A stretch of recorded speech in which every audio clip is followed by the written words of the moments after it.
इस बहुत बड़े युद्धपोत से एक खास कार को नीचे फेंका जा रहा है, लेकिन आखिर क्यों बार बार इस कार नुमा स्ट्रक्चर को इस जहाज के डेक से पानी में फेंका जा रहा है? इसका वीडियो सोशल मीडिया पर वायरल हो रहा है और यूएस नेवी ने एक सफलतापूर्वक ट्रायल किया है। ये ट्रायल किस चीज का है, इसके बारे में बताने से पहले आप इन तस्वीरों को देखिए।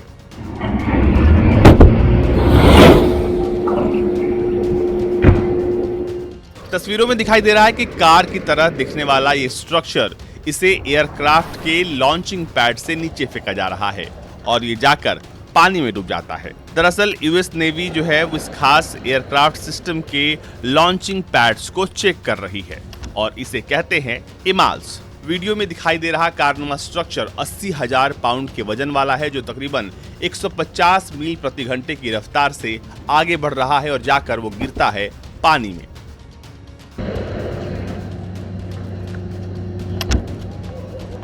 जिस युद्धपोत से इसे फेंका जा रहा है वो है जॉन एफ कैनेडी युद्धपोत और यहाँ पर बहुत सारा नया अपडेट है।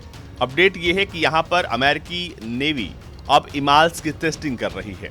इमाल्स एक खास तरह का इलेक्ट्रोमैग्नेटिक एयरक्राफ्ट लॉन्च सिस्टम है जिसे लेकर अब टेस्टिंग चल रही है। इस टेस्टिंग के बाद इमाल्स को जॉन एफ कैनेडी में लगाने की योजना है, जिसके बाद अब आगे आने वाले वक्त में अमेरिकी नौसेना और ज्यादा घातक हो जाएगी और अपने एयरक्राफ्ट कैरियर से ज्यादा विमानों को ऑपरेट कर सकती है। फिर चाहे दुनिया का कोई भी विमान हो, वो आसानी से किसी भी युद्धपोत के डेक से ऑपरेट हो सकता है। वर्जीनिया के न्यूपोर्ट न्यूज से ये तस्वीरें आई हैं जहां पर जेम्स रिवर में बार बार इस कारनुमा स्ट्रक्चर को ड्रॉप किया जा रहा है।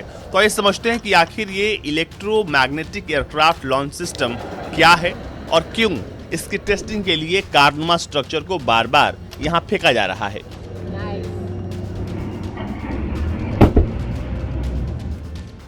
जिस इमाल्स की यहाँ टेस्टिंग हो रही है वो आज तक अमेरिकन नेवी के सुपर कैरियर गेराल्ड फोर्ड में आज तक लैस नहीं हो पाया है, लेकिन अब इसकी टेस्टिंग हो रही है और चीन का दावा है कि चीन के युद्धपोत कैरियर्स पर इमाल्स ऑलरेडी डिप्लॉयड है।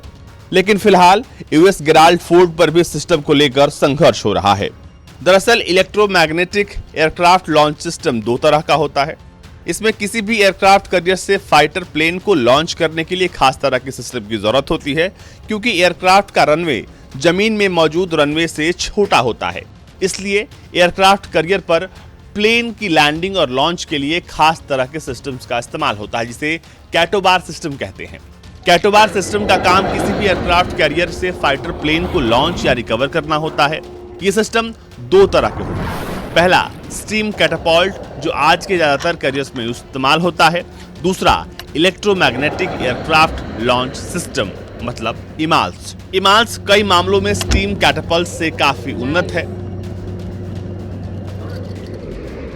कैटापल्ट से सिर्फ हेवी फाइटर प्लेन लॉन्च हो सकते हैं, जबकि इमाल्स से हेवी के साथ साथ लाइट फाइटर प्लेन को आसानी से लॉन्च किया जा सकता है। इमाल्स कैटापल्ट सिस्टम की एनर्जी सिस्टम कैटापल्ट के मुकाबले 29% ज्यादा होती है, जिससे प्लेन को लॉन्चिंग में लीनियर एक्सेलरेशन कर्व हासिल होता है। इसके अलावा इमाल्स कैटापल्ट सिस्टम से कन्वेंशनल स्टीम सिस्टम के मुकाबले रखरखाव की काफी कम जरूरत होती है। इमाल्स सिस्टम की मदद से टॉप साइड वेट को आसानी से कम कर सकते हैं। साथ ही ये एयरक्राफ्ट कैरियर की मैन्ड और अनमैन्ड दोनों तरह की लॉन्च एबिलिटी को बढ़ा देता है। इसके रनवे का रैंप 12 डिग्री के एलिवेशन पर होता है, जिससे विमान को टेक ऑफ लेने के लिए लंबा रनवे नहीं चाहिए होता है। अब कहा यह जा रहा है कि चीन के पास ऐसे 5 से 6 एयरक्राफ्ट साल 2030 तक होंगे जो कि इमाल्स से लैस होंगे, लेकिन फिलहाल America John F Kennedy aircraft carrier में इस इमाल्स की टेस्टिंग करके इसे इसी खास तकनीक से लैस करने वाला है और फिलहाल यूएसएस गेराल्ड फोर्ड पर भी इमाल्स डिप्लॉयड नहीं है। ब्यूरो रिपोर्ट, भारत तक।